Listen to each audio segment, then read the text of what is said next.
Welcome, welcome, welcome. Thanks for checking me out today. I'm very excited. I've got such a great show. I have a special guest with me, a very awesome guy.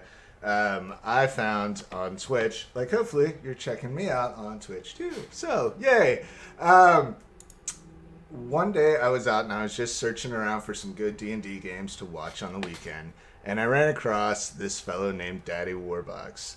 And I started watching his game, and he automatically got me in the first few minutes. One, because we use the same program, and two, because, well, he's just awesome, and I like the way he DMs. Since then, we've gotten together, and he's been super cool, and so hopefully, yeah, let's just go check out Daddy Warbucks. In case you don't know who he is, you are missing out. You ready? Let's see. Hey, Dad. Hey, buddy, how's it going? I'm good. How are you? I'm doing awesome, man. So, dun, dun, dun, are you excited to be here? A little nervous? Yeah. This is the first time I've ever actually done anything like this, so Oh my god. Does that mean you're a success? I think it does. well, if you're gonna ask me, I'm always gonna say no. I'm hypercritical of myself, and I always I'm actually I really doubt, and so you asked me if I think I'm successful, I'm gonna say no, but I am glad to be here either way. Oh, well, definitely. Thank you. Thank you for making the time and coming on. So tell everybody, what's the story behind your name? It's actually kind of a funny story. It started because I used to play Magic the Gathering back in the day, and I was okay. We used to play competitively, and at the time I was in the top 100, nationwide. And so we played all the time, and me and my buddies, we would all trade cards back and forth all the time. And I had a friend who was trying to get some cards off of me, and he was trying to make a deal with me where it was very much so in his favor, and I would be losing money. And when I'm like, no, this needs to be fair. Why would I do that? His argument was, well, I know you make more money than I do. You can afford it. And he kept snowballing it from there. Started calling me Daddy Warbucks. He says, come on, Daddy Warbucks, cut me a deal. You can do that. And then it went even a step further, and it became, come on, Daddy, you want me to put on a dress? I'll be your little orphan Annie. It's like, so it became even more twisted and perverted, and the name stuck. Then everybody in the card shop was calling me Daddy Warbucks for a while, and then as I continued to I always was into video games, and as I would play more video games and create characters in video games, I would use the name that I had at the card shop as a joke. But then it's like, here we are, man. It's almost 13, 14 years later, and I've been Daddy Warbucks for well over a decade. That's awesome. I like how you start the story with, I wasn't all that good. I was only top 100 in the nation. Man, that's saying a lot. Like I said, I where I live in Ohio, there was a very competitive Magic the Gathering scene, and all the guys that I hung out with and played with, they were good. We would play in tournaments, and they would always beat my ass. So it was we had this concentration of really, really great players, and even I was pretty okay, but I could never beat these guys. Yeah, man. There's always somebody better out there. I experienced that so much. But you said that you started as a player handle with all these games. What all games have you played with Daddy Warbucks? That way people can stalk you on these games if they're still around. I have no idea, man. It started off in World of Warcraft, then into Diablo. Well, no, that would have been Diablo 2 at the time. But on Steam, on Daddy Warbucks, on basically any account where you were required any game where we were required to make an account, I was Daddy Warbucks. And then any character in a game, if you are in a video game and you see Daddy Warbucks of any variation, be it 1R, 2Rs, multiple X's, it's probably me. Like I just like I like especially games with multiple characters. Just trying to switch it up, be goofy. Now your current games right now, I know you're playing Diablo 3. You also do some League of Legends. Is there, and then we got our traditional D&D stuff. Are there any other games out there that you're streaming? Those are the big ones: D&D, League, and Diablo. But I also like to play, just anything really. Been playing a little bit of Darksiders, getting ready for the next one to come out. I've been playing, a little bit of Tales of Berseria. It just kind of like outside of my core games that I play regularly. Like I play D&D every Saturday, and then Fridays sporadically based on whenever everybody's schedule lines up. Um, other than like my regular stuff, I just kind of play those whenever it catches my whimsy, whenever I feel like it. Well, that's a good. So, is that what got you into streaming? Was just playing all these different games, or how did that start? Well, that actually, I actually started like, you know, League of Legends kind of started it because as I got into League of Legends, I really got into the competitive aspect. I would watch LCS, and from LCS, like they always broadcast that on Twitch, and then I would like there were certain players that I really enjoyed watching, and then I would go to their streams and I would watch them, and I'd be like, man, that's a cool thing. That's just a cool thing to play games and stream it, and then talk with people as you stream it. And so that was where I was really first introduced to it. But I never got the idea that I should stream until I heard about Extra Life, and I had seen that on a Reddit post where basically Reddit has their Extra Life team every year, and they would put out this call, said, hey, anybody interested, this is where you register, this is what it is. And I saw it and I read it and I was like, yeah, I can do that.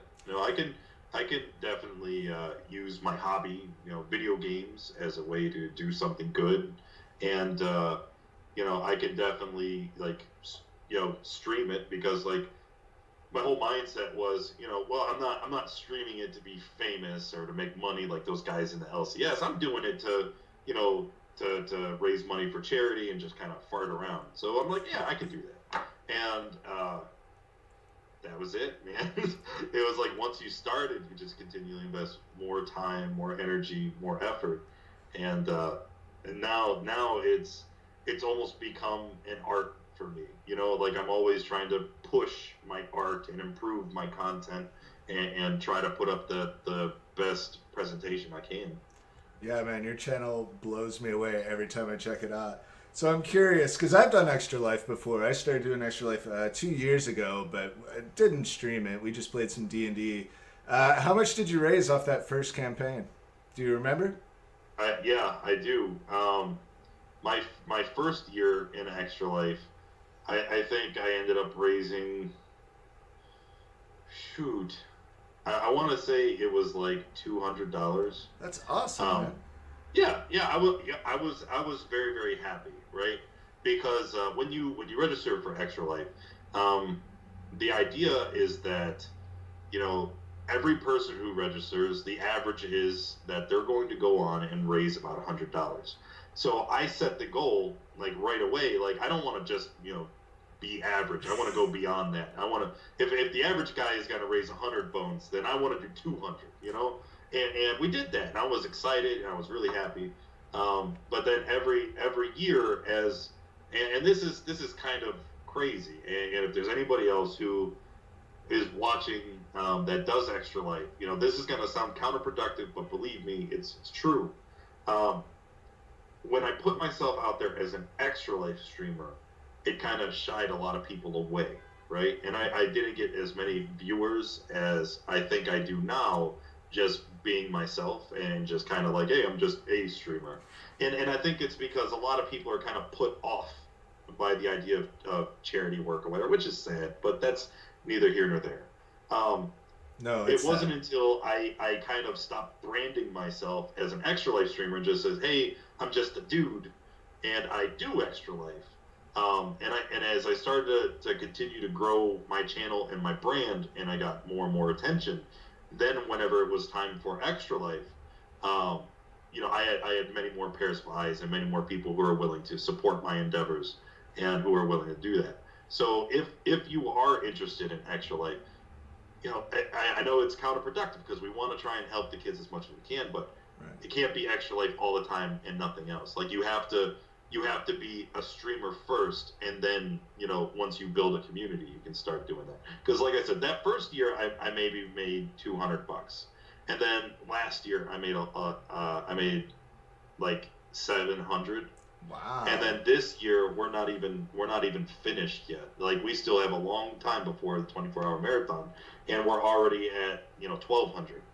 So it just continues to grow, and you really have to take time to perfect your content, and you need to really take the time to grow your community, and then try to rope them into big charitable. So, is that really your philosophy behind streaming? What my philosophy? Just kind of develop your networks, and you're just really just a guy out having fun. That's always been kind of my philosophy. Is like I said, I started this channel because of Extra Life.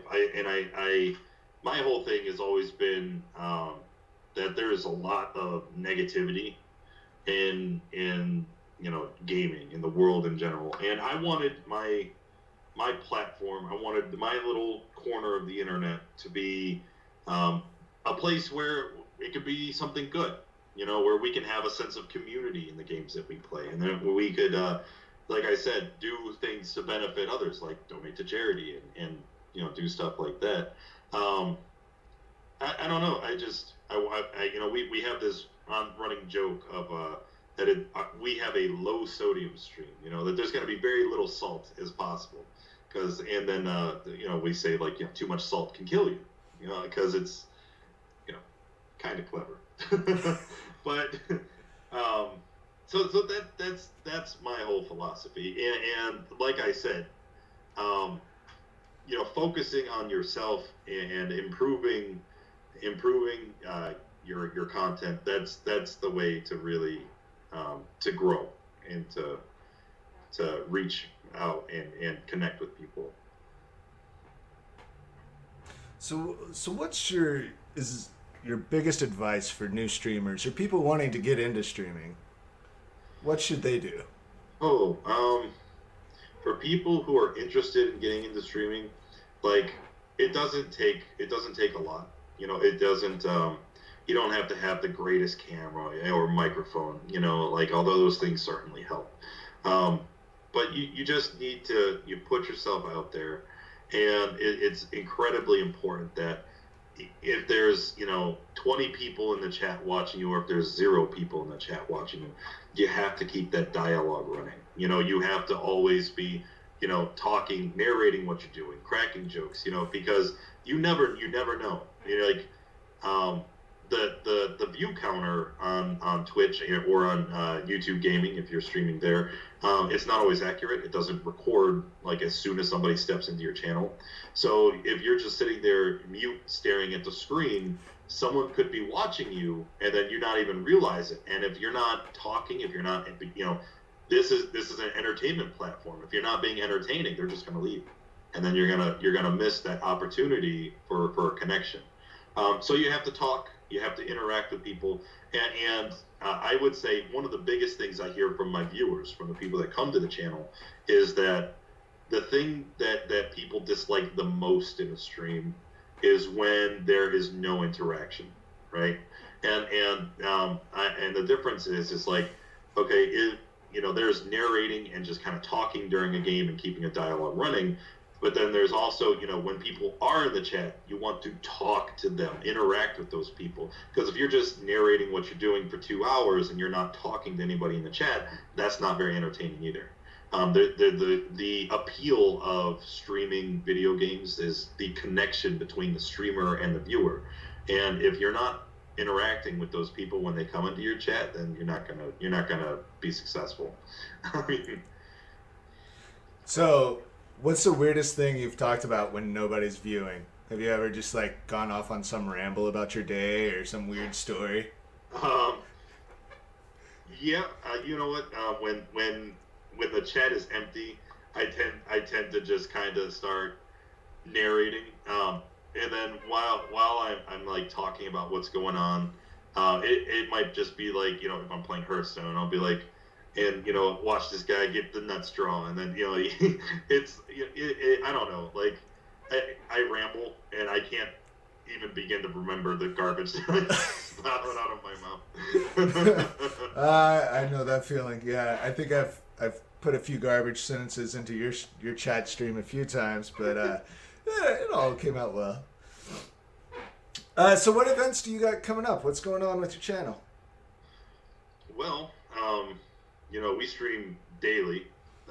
We're doing what's called, you know, what we've been joking and saying is the third shift stream. Starts at like 12 a.m. Eastern, and then we've been going to like, you know, 10 a.m. So Wow. it's been a fun one. Other than our daily schedule, this Friday we're doing a Diablo 3 Necromancer speed run. And this is a charity event. We're going to be raising money for Extra Life, and any bits donations that come into the stream are going to go towards Extra Life. So I thought, you know, because right now, Awesome Games Done Quick is going on, and I thought this would be a nice little way to kind of be involved without being involved. You know, to have my own speed run, and this is going to be legit. You know, like I'm registered with the Speedruns Network, and the world record for the Diablo 3 story mode is like an hour and 40 minutes, and I kind of think I can do that. The big difference is the speed run that made the world record was done on a Demon Hunter, and I'm playing a Necromancer, which is a lot slower. So even if I can't beat the Demon Hunter speed run, right now the current world record holder for Necromancer is like 2 hours and 30 minutes, and I can definitely beat that. So it's gonna, either way, beat it, don't beat it, make money, don't make money, it's gonna be fun either way. I mean, it should be a blast. Other than this Friday, next week, next Thursday is the start of season 11. So that's always a big event because, you know, new season. We spend a lot of time leveling up, gearing. Then we do viewer runs for everybody in the chat, and then the following day we have another charity event, which is you know, we have what we call them power leveling parties, and people come in at the start of the season wanting new characters leveled. And then, you know, we just basically set up a line, and everybody, you know, waits their turn, and you get power leveled. But then, as the day goes on, you know, like we usually get around 110, 120 people in line. So it takes quite a while to get through everybody, and it takes a while for you to get your turn if you're not there early. So then what we do is we open it up to where people can donate to Children's Miracle Network through Extra Life, and then they can skip the line. Which is, you know, it's kind of pay to win, but it's for a good cause. You know what I'm saying? Right. So that's always fun. That's another fun day. Like I said, we do D&D every Saturday. I think our next scheduled D&D day isn't until like August. Wow. Outside of the regular Saturday group, and then I can't remember. I have a bunch of I have a events page through Twitch, and I will go ahead and post that in the Firebeard chat. So yeah, I mean that's everything I've planned from like now up into Actual Life Game Day in November. Awesome.